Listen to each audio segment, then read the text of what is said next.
Welcome to another episode of the Pierce Brothers. Today we're going to be doing a sort of campfire. We're kind of in that campfire setting, but we're going to be covering our favorite outdoor knives. So we're going to kind of cover two categories. One is going to be camp knives or hiking outdoor user knives, and then second will be your favorite hunting skinning knife. So we'll start with Port on the end. I think his are all lumped into one category, and then we'll work our way down to Dad. So I do have a few knives, but they're usually cheapos. Or not really cheapos, but just I've had the same knives for years and years. Dad gave me this one when I was 8, and it's a buck knife. Joe did a close-up video, obviously you'll be able to see it better, but I've had this one since I was 8, and it's been a really good knife. They're not the most expensive knife, but they hold an edge well. I've skinned lots and lots of deer. As a matter of fact, right here on the back side of the handle, there's a little deer tallow stuffed in some of the crevices. But that's kind of, I always have it whenever I'm camping, hunting, everything. It's always inside my pack. And then also, same thing with this one. This one's a little more of a better knife from the standpoint of how well it holds an edge. But it's a Cold Steel Pendleton Mini Hunter. Really good one. The blade, very, very small, not even as long as my index finger. But it really works good. I've skinned a lot of deer, a lot of elk with it. Only had to sharpen it once or twice, and I don't even know how many deer and elk I've skinned out with it. But it's not, it's not like it's $100 knife, but it's definitely a really nice little knife for just ease of use and things. So yeah, and that house Cold Steel's VG1 steel, which is actually a pretty decent steel for edge retention. yeah, I think they cleaned like 100 deer. Like they took one and skinned 100 deer with it, with like the factory, sharp edge, and it was able to skin 100 deer. I think is what the advertising said when I bought it. I was like, well, that's not bad. I like it to be a little sharper than, when they were getting to those last few, it starts getting a little dull. So, I like to, every hunting season, I just go through and touch up the blade, make sure it's nice and sharp. So, yeah, that's kind of mine, very simplified, but very useful. Yep. All right, on to me, I suppose. We'll start with my kind of camp, outdoor, hiking user knives. We'll start with my Cold Steel Trailmaster Bowie. I've carried this in the hills since I was 16, I think, 15, 16. It's cut a lot of wood. It had quite a few nicks in the blade. I touched it up here a while back. But this has Cold Steel's VG1 Sanmai 3 steel. So it's very tough, very durable. They actually took this knife and put it in a vise and bent the knife to almost a 90-degree angle, left it for a long time, let it back, and it went back to true straight shape. So that's a true kind of outdoor survival style knife, a great camp knife for getting firewood ready and such. But yeah, that's one of my favorites. I've been carrying it for a really long time. It has their rubberized kind of handle on it, so you get a real good grip, even if your hands get sweaty in that. So yeah, that's been one of my favorites for a lot of years. So my other favorite kind of camp hiking knife is my Crow Scout from Half Face Blades. This one I actually carry pretty often during the week. It's a good full-size knife. It's got a 5-inch blade. It's made from S35 VN steel. It's got good jimping on the back there for your thumb. This one's a basic model with just some G10 scales on it. But that's a great knife for an outdoor knife. It has kind of that classic Bowie shaped blade. But yeah, that's one of my favorites. I definitely carry that one a lot. And then for hunting skinning knives, I've got two here. The first one is a Cav Junior from Half Face Blades.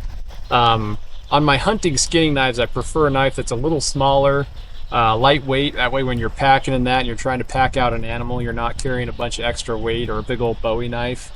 But that's a great little knife. I love the blade shape on it, and it's also just got some cheaper G10 scales.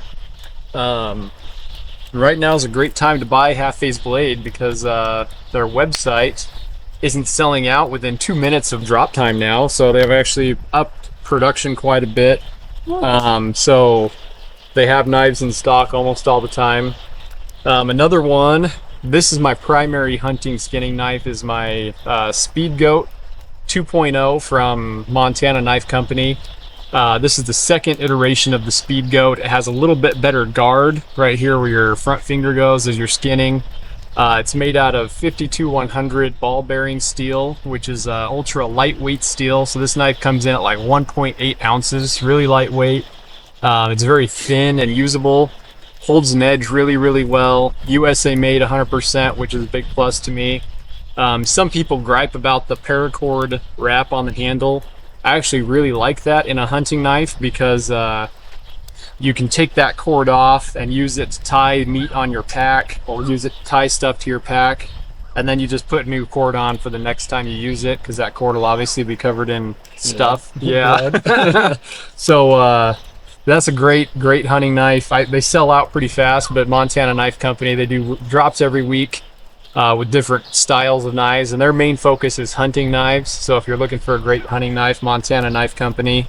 Family owned, small business, all USA made, and they just started getting into kind of the EDC and tactical lines. So they've got one version of those knives out so far, but they're launching a bunch more in the near future. So yeah, great company, great values. So those are my picks. It's kind of funny people like gripe about the Paracord wrap on that, because without that wrap, that's like extremely thin. Yeah, well, And that's also people would want like an actual grip, like a G10 grip or something, which I have their another knife out here. This is the War Goat, their first iteration of a tactical style knife, and it has a G10 scale, which is kind of what people were wanting out of the Speed Goat. But for a hunting knife, I kind of like having that cord with you. You know, you can never have too much rope, so a little extra rope goes a long ways when you're packing and that. So anyways, those are my picks.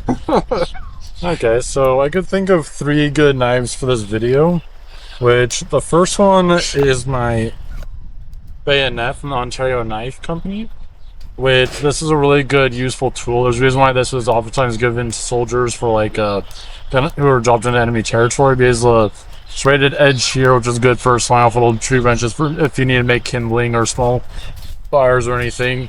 It's sharp on both sides down to here, as well as full length on this side. It's a very good knife, good grip on it, good texturing. You can attach this to several different types of shotguns. We might actually do a video on that, so at some point that'd be a good one to do. Yeah. But yeah, it's like, honestly, you don't even need to like use this as a bayonet, just like you don't have to attach it to a gun. Just like as a knife by itself, it is extremely versatile, and this one that is very good to have in most situations. Is the more versatile knife, the better. Because, like, for instance, the next one I'm about to show is my Cricut Guga Kukri, which, this one, for instance, this is truly meant to be used as a slasher, really good for clearing out trail ahead, overgrowth, things of that nature, or if you have to, like, chop open, like, some type of, like, a hard fruit, such as, like, a coconut, maybe a mango or something. Because there's so many mangoes in Idaho. Oh, yes. I'm kind of in, like, other areas, but you know what I mean. But yeah, definitely a good slasher, good for trails. Firewood cutting, kindling. Exactly, that's Oh, pretty good yeah. for like take camping or like on a hike or something. So yeah, that's a good option there. Now I mentioned the versatility earlier, which I do believe out of these 3, the bayonet is the. There you go. Okay, out of the 3, the bayonet is the most versatile, but a good old Bowie knife is also a very good versatile one as well. Good for clearing trail, stabbing, self-defense, whatever you need. This is the Cold Steel Marauder Bowie. I got it for like $80 on Midway, I think, something like that. So pretty good deal, very strong knife. Yeah, this is something that I would definitely be willing to rely on if I ever had to use it for an emergency situation. Yeah, those are pretty much my 3 picks for outdoor and defense stuff. Did you say the company for the bayonet? I think it's Ontario Knife Yes, Company. Ontario Knife Company. Yeah. I did say that, but Yeah. I think that same bayonet will attach to most of your like 590 shotguns, the Mossberg and that, kind of those variations. That's a great Yeah. survival knife option. So, Yep. all right. Okay, On to Dad. guess it's my turn. I got to start off with a little bit of a funny story. Jake couldn't make it tonight. We all work full-time jobs plus some, and so we have our time lining up to do videos together. But he couldn't make it. Had kind of a big project he's working on. And anyway, when particularly Jake and Joe and Porter, when they were younger, it'd be a kind of a lazy Sunday afternoon or evening, whatever, and be like, Dad, can we look at your knives? And so I'd go get some boxes full of knives, and we'd set them on the table, and they'd kind of go through them. I've got a very odd collection of knives, if you will, that I've just accumulated over the years, and some very collectibles, some very rare stuff. Used to have a lot more, but I wonder where they went. these boys would sit around the table. We'd pass them around. Oh, this one's cool, and this one's cool. And pretty soon, each one of them would be locked onto one. And they'd just be locked onto it. I'd be like, let's put them back in the tubs. I got to put them up. We got things to do. And they're like locked onto them. So it became kind of a family tradition when they, of course, I'd give them those knives, whatever they locked onto, to be like, hey, Dad, can we look at your knives? No, I'm busy. Anyway, they got a lot of knives. But we used my to be able background, to trick him into it more often, and then Dad started catching on and be like, "No, we're not looking at knives today. I don't have any knives left." Big old box. oh, yeah, the funny thing is they'd show up to, they'd show up to scout camp or something else, and they'd be pulling out these big honking knives, and all the other scouts are like, what in the heck, It's pretty funny. Yeah. Anyway, with my background, growing up on big ranches, we ran more than 1,200 head of mother cows when I was a kid. And people in ranch business know that's a lot of work, especially for just a family operation. And we did all our own castrating, branding, earmarking, whole shebang. And so, but growing up, a standard knife was the old Stockman knife, 3-bladed, and we kind of carried everything. This particular one is the buck version, and they kind of had a couple advantages. You had 3 distinctly different blade shapes, but you also had 3 blades that you could dull before you had to sharpen. So, funny thing is, of course, these are just a handy pocket knife. Generally, the smaller sizes, case XX, this being a buck. Just day in and day out, the more medium-sized Stockman was preferred. It didn't wear a hole in your jeans, it's, at least not as quick. But I used Booker Tree knives, Queen Steel, case XX, Bake, Buck, Schrade Walden. Kind of have opinions on all those, but they're all quite good knives, generally speaking. Funny thing is, I'd be on the ranch and whatever, and take a deer, whatever, and so I've done my share of skinning of animals with those knives right there, or ones just like them. But one thing that I kind of began, I went, one time I ran a trap line and other things, and of course we had Skinner knives with the big swooping blades on them, which I found pretty useless. You couldn't split the lips or do anything else with them. I quickly found great favor with the drop point knife. Custom maker Loveless, I believe, was the one that brought that knife to fame. But this particular one's a Smith & Wesson Performance Center knife. I believe they call it the Allegiance, and that's actually a really good knife. Right length of blade, everything right there. It's got a pretty good finger guard on it. Enough steel that it's strong and yet not too heavy. Something I would mention that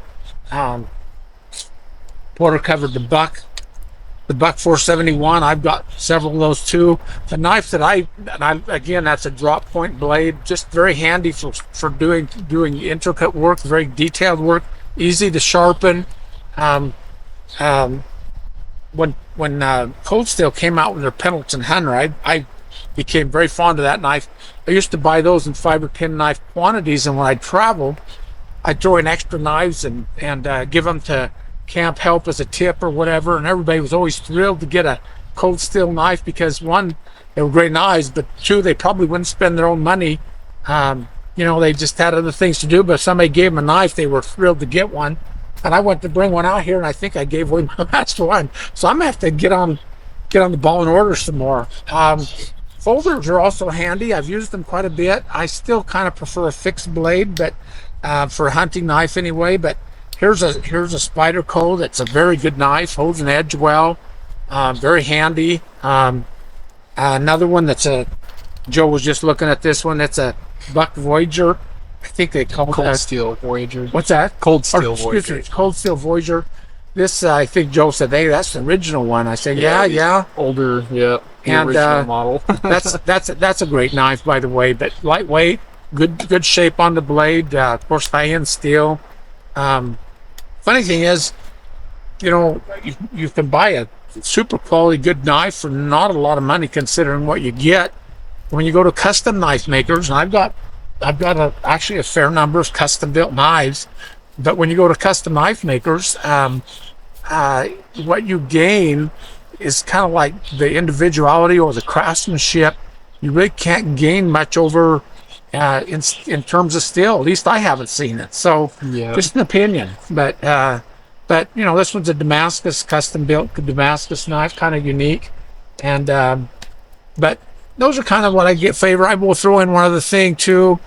I've focused mainly on the hunting knives, but something that I always have in my pack when hunting is a good saw, a good Wyoming style saw, splitting briskets or just boning out stuff. When you're, you know, sometimes you got to cut through bone to get what you're doing to pack out meat out of the field and whatever, and that'll save your knife. So Yeah, agreed. so anyway, something I always have is a good knife or a good saw, excuse me. So those are my thoughts. Yeah. So I think that about wraps it up. So check back tomorrow. We have our hunting gear spotlight. We're kind of launching a series of hunting videos here to get ready for hunting season. It's that time again. So all you hunters are probably gearing up, ready to go. So we wish you all the best of luck during hunting season this year, and enjoy your time. And remember that hunting is more about just the hunt. You know, it's about that time outdoors and that fun you spend with family and friends. And Yep. yeah, you know, that's an important part of hunting, you know.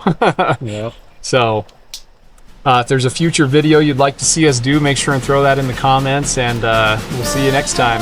On the Pierce Brothers.